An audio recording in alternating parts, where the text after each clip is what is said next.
പിതാവിനും പുത്രനും പരിശുദ്ധ റൂഹായിക്കും സ്തുതി. ആദ്യം മുതൽ എന്നേക്കും തന്നെ ആമേൻ. ദ ട്രൂ ഫെയ്ത്ത് എന്ന യൂട്യൂബ് ചാനലിലേക്ക് എല്ലാവർക്കും സന്തോഷം നിറഞ്ഞ സ്വാഗതം.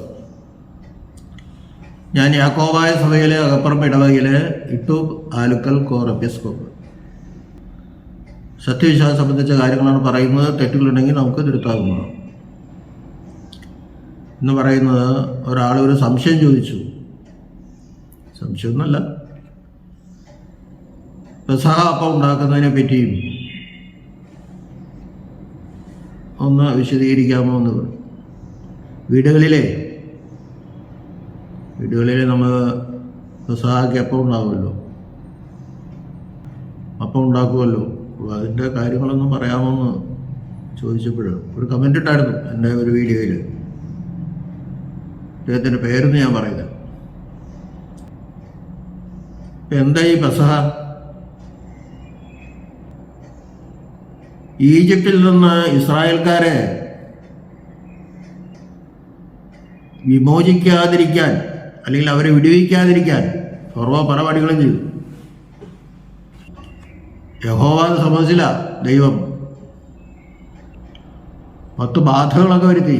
അവസാനം നിവൃത്തിയില്ലാത്ത ഒന്നാണ് ഫറവോൻ അനുവദിച്ചത്. അപ്പോൾ ഇസ്രായേൽ ഭവനങ്ങളെ തിരിച്ചറിയാൻ വേണ്ടിയിട്ടാണ് കുഞ്ഞാടിനെ കൊന്ന് അതിൻ്റെ രക്തം കട്ടൽപ്പടികളിൽ പുരട്ടണം. സംഹാരദൂതൻ കടന്നു പോകുമ്പോൾ ഈ രക്തം കാണുന്ന വീടുകൾ ഒഴിവാക്കി അവൻ കടന്നു പോകും. സംഹാരദൂതൻ്റെ കടന്നുപോക്ക്. സംഹാരദൂതൻ എന്തിനാ വന്നതെന്നൊക്കെ അറിയാം. കടിഞ്ഞ പുത്രനെ കൊല്ലാനാ. അപ്പോൾ ഈ അടയാളം കണ്ടാൽ ആ ദൂതൻ അവിടുന്ന് കടന്നു പോകും, കൊല്ലൂല. അതിൻ്റെ ഒരു ഓർമ്മയാണ്. അപ്പോൾ സംഹാരദൂതൻ കടന്നുപോയി. ഇസ്രായേൽ മക്കൾക്ക് ഈജിപ്തിൽ നിന്ന് മോചനം ഉണ്ടായി. അവർ മോചിപ്പിക്കപ്പെട്ടു കനാൻ ദേശത്തേക്ക് വരാൻ. അതിൻ്റെ ഓർമ്മ. 2 കർഷകർ, വിളവെടുപ്പിൻ്റെ സമയം. കർഷകർ നല്ല വിളവ് തന്നതിന് നന്ദി പറയുന്നു ദൈവത്തോട്. അതിൻ്റെ ഒരു ഓർമ്മ അതിനകത്തുണ്ട്.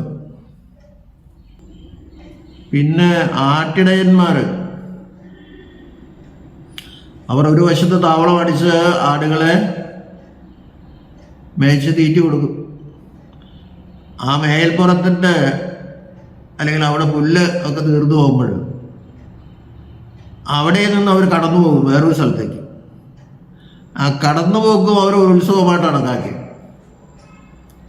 അപ്പോൾ ഇസ്രായേൽ ജനത്തിന് ഫറവോനിൽ നിന്നുള്ള മോചനം, കർഷകർക്ക് നല്ല വിളവ് കിട്ടിയതിനെ പറ്റിയുള്ള നന്ദി സൂചകം, പിന്നെ ആട്ടിടയന്മാരും മറ്റും ഒരു സ്ഥലം വിട്ട് പുതിയ മേച്ചിൽ സ്ഥലം അല്ലെങ്കിൽ മേച്ചിൽ പുറം തേടി പോകുമ്പോൾ ആ കടന്നുപോക്കിനാണ് അർത്ഥം.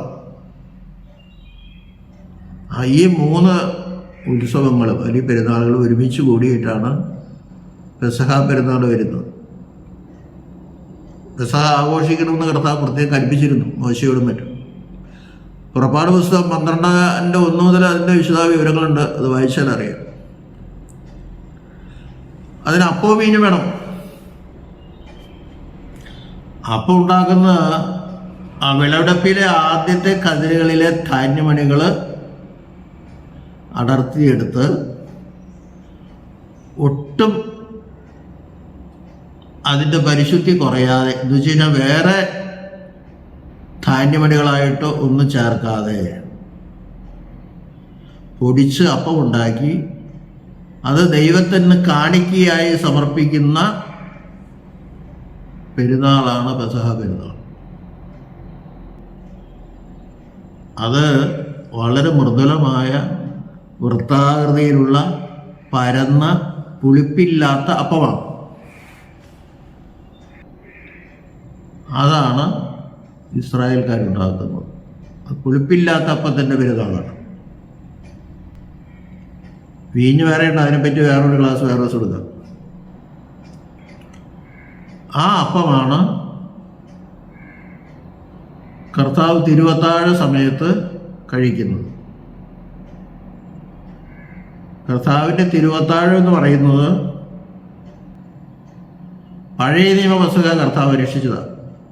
അതാണ് മർക്കോസിൻ്റെ മാളികയുടെ താഴത്തെ നിലയിൽ വെച്ച്, ഗ്രൗണ്ട് ഫ്ലോറിൽ വെച്ച് നടത്തിയത്. അത് അത്താഴ വിരുന്ന് എന്നും പറയും. ചില സഭകൾ അത്താഴ വിരുന്നാണ് വിശുദ്ധ കുർബാന എന്ന് കണക്കാക്കുന്നവരുണ്ട്. കാരണം അവർ പുളിപ്പില്ലാത്ത അപ്പം കൊണ്ടാണ് വിശുദ്ധ കുർബാന ചൊല്ലുന്നത്. അതുകൊണ്ട് അത് അവർക്ക് കർത്താവിൻ്റെ അത്താഴ വിരുന്നാണ്. നമ്മളതല്ല.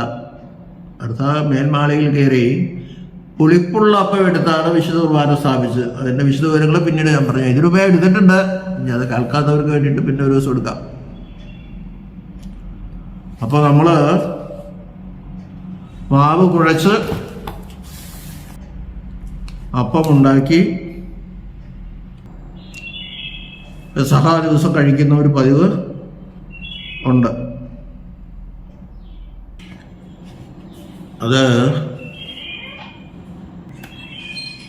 ഗ്രഹനാഥൻ്റെ നേതൃത്വത്തിൽ മാവ് കുഴച്ച് അതിനു മുകളിൽ ഓശാന ഞായറാഴ്ച പള്ളിയിൽ നിന്ന് ലഭിച്ച കുരുത്തോലയുടെ കഷ്ണം കൊണ്ട് കുരിശടയാളം പിടിപ്പിച്ച് ആവിയിൽ പുഴുങ്ങിയാണ് ഈ അപ്പം ഉണ്ടാക്കുന്നത്. ഇതിന് ഇൻട്രി അപ്പം എന്ന് പറയും, ഇൻഡറി അപ്പം എന്നും പറയും. Entry INRI. കർത്താവിൻ്റെ കുരിശിൻ്റെ മുകളിൽ 3 ഭാഷയിൽ, റോമ, യവന, ലാറ്റിൻ ഭാഷയിൽ, യവനെന്ന് പറഞ്ഞാൽ ഗ്രീക്ക്, 3 ഭാഷയിൽ എഴുതി വെച്ചിരുന്നത് ഇസ്രായേലിൻ്റെ രാജാവ്. ഇവൻ ഇസ്രായേലിൻ്റെ രാജാവ്. അതിനെപ്പറ്റി പിന്നെ തർക്കമുണ്ടായത്, അതിനെപ്പറ്റി പറയുന്നത് അതാണ് ഇൻട്രി അപ്പം അല്ലെങ്കിൽ ഇൻഡറി അപ്പം പറയും. അപ്പം അത് കുരിശ് അതിൻ്റെ മുകളിൽ വയ്ക്കുന്നുണ്ട്. അപ്പോൾ അതിന് ഒരു വ്യാഖ്യാനം പറയുന്നത്, നമ്മൾ കൽത്തപ്പം ഉണ്ടാക്കി വീട്ടിൽ ഉണ്ടല്ലോ, ആ കൽത്തപ്പം പഴയ നിയമവസഹായി സൂചിപ്പിക്കുന്നുവെന്നും ഈ ഇണ്ടേറിയപ്പം അത് പുളിപ്പില്ലാത്തപ്പമാണെങ്കിൽ കൂടിയും അതിന്മേൽ കുരിശുള്ളത് കൊണ്ട് അത് പുതിയ നിയമവസഹായ വിശുദ്ധ കുർബാനയെ സൂചിപ്പിക്കുന്നു എന്ന് പറയപ്പെടുന്നു. കുർബാനയപ്പം അല്ലാട്ടോ, അത് തെറ്റിദ്ധരിക്കരുത്. വേറെ ഒരു സൂചന മാത്രം, വേറെ സൂചന.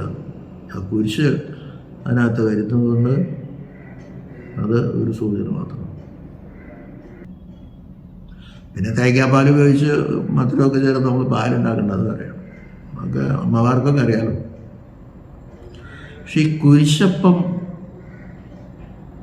പിറ്റേ ദിവസത്തേക്ക് വയ്ക്കാൻ പാടില്ല, അക്രൈസ്തവർക്ക് കൊടുക്കാൻ പാടില്ല എന്നൊക്കെയാണ് നിയമം. യഹൂദന്മാർക്ക് ആട്ടിൻ മാംസം വളരെ വിശുദ്ധമാണ്. അവർക്ക് കുഞ്ഞാടിനെ കൊല്ലും. അത് വേവിച്ചോ ചുട്ടെടുത്തോ കഴിക്കാം.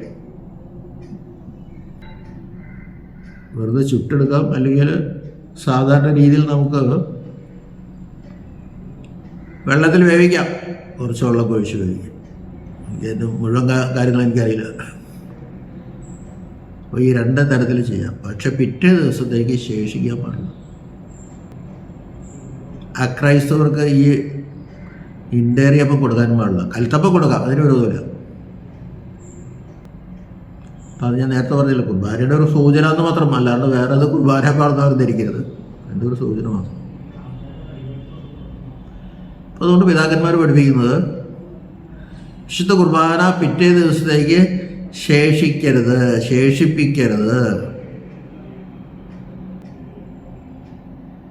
ഏതെങ്കിലും കാരണവശാൽ ബാക്കി വന്നാൽ അത് ഭക്ഷിക്കരുത്, അത് കരിച്ച് കളയണം.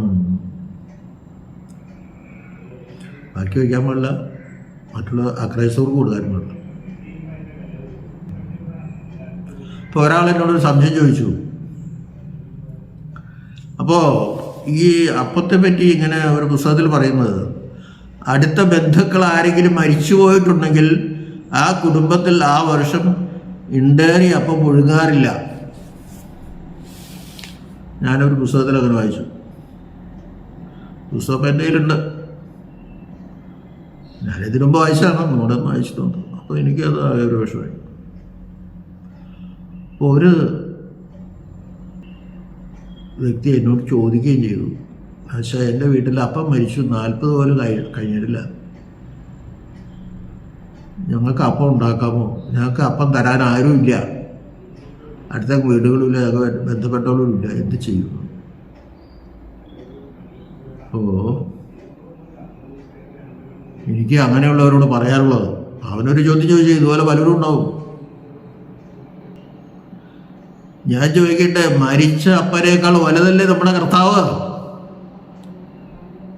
കർത്താവിൻ്റെ പെസഹ നമ്മൾ ആചരിക്കണം, തിരുവത്താഴം ആചരിക്കണം. വിശുദ്ധ കുർബാനയുടെ മുൻകുറി എന്ന് പറയാൻ പറ്റൂലെങ്കിലും സൂചനയായ ഇണ്ടേറി അല്ലെങ്കിൽ ഇൻട്രി അപ്പവും നാം ഉണ്ടാക്കണം, കഴിക്കണം. അതിന് സംശയിക്കേണ്ട കാര്യമാണെന്ന് എനിക്ക് തോന്നുന്നില്ല. പെസഹ മുടക്കാൻ പാടില്ല. അപ്പനേക്കാൾ വലുതാണ് നമ്മുടെ കർത്താവ്, അല്ലെങ്കിൽ ബന്ധപ്പെട്ടവരേക്കാൾ വലുതാണ് നമ്മുടെ കർത്താവ്. കർത്താവിൻ്റെ പെസഹ നമ്മൾ ആചരിക്കണം, അവിടെ ദുഃഖിച്ചുകൊണ്ടിരിക്കാൻ പാടില്ല. അങ്ങനെയുള്ള വീടുകളിൽ ആരെങ്കിലും മരിച്ചു പോയിട്ടുണ്ടെങ്കിൽ അവർ പെസഹ അപ്പം ഉണ്ടാക്കണം, കഴിക്കണം. ദൈവം നമ്മെല്ലാവരെയും അനുഗ്രഹിക്കട്ടെ.